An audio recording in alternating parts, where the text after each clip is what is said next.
Sepanjang kita bekerja, kemungkinan kita akan melihat atau menghadapi konflik antara rakan sekerja, penyelia, pengurus dan pelanggan. Di sini beberapa contoh konflik di tempat kerja yang biasa berlaku. Assalamualaikum dan salam sejahtera kepada rakan-rakan semua. Terlebih dahulu, saya ingin mengucapkan ribuan terima kasih kepada Encik Muhammad Nur Rajmi Binuji, iaitu pensyarah saya bagi subjek ACCA 1033 Komunikasi dalam Organisasi, yang banyak beri bimbingan dan ilmu yang tidak dapat dibalas. Saya Hawani Muslim, nombor matrik 275988, akan membuat pembentangan mengenai 4 perkara dan cuba untuk memberi sedikit penerangan dan berkongsi pandangan bersama-sama anda semua. Antaranya ialah yang pertama, kemahiran pengurusan dan penyelesaian konflik. Kedua, apakah kemahiran pengurusan dan penyelesaian konflik? Ketiga, 5 cara mengurus konflik. Keempat, 6 tips kemahiran mengurus dan menyelesaikan konflik. Jika kita buat analisis tentang kenapa seseorang pekerja tu ambil keputusan untuk berhenti kerja, sebab kenapa? Antara satu-satu sebab adalah kerana dirinya berasa tidak selesa terhadap culture dekat dalam company tu. Jadi dalam video ni saya nak kongsi beberapa culture yang tak elok yang patut kita elakkan sepanjang berada dalam sesebuah organisasi dalam company tu. Konflik antara rakan sekerja, contohnya manusia bersikap toksin, suka membawang, menghasut rakan dan ada-adakan cerita yang tidak patut dibicarakan di tempat kerja. Menceritakan sejarah diri rakan di tempat lama kepada rakan sekerja lain dan sebagainya, dan keadaan ini akan cetuskan konflik. Konflik antara rakan sekerja mungkin timbul kerana gaya budaya, komunikasi antara majikan kita bersama rakan sekerja dengan top management dan situasi kerja dan peribadi yang berbeza. Konflik boleh timbul daripada salah faham dan perbezaan budaya.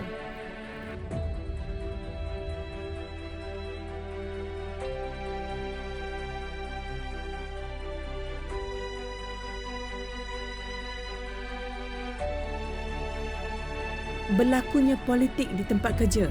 Perkara ini sering berlaku dan ianya mencetuskan konflik.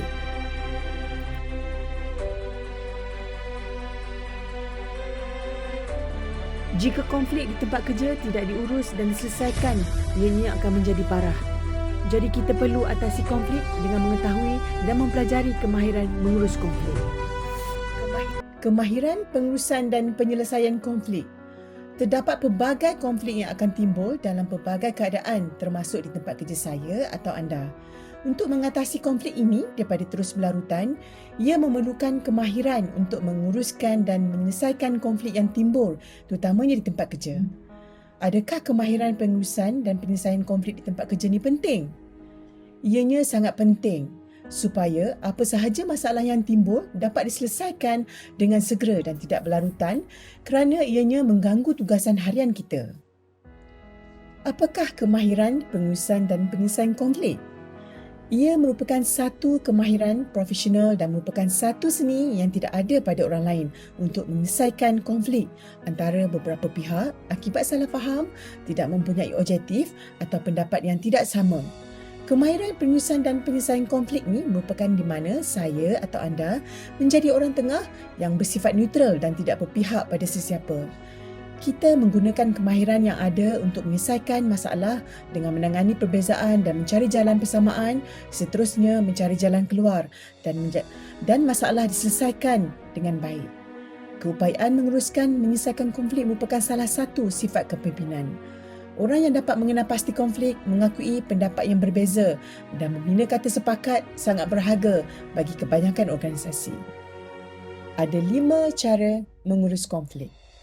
5 cara menguruskan dan menyelesaikan masalah yang sesuai sebagai amalan kita bersama.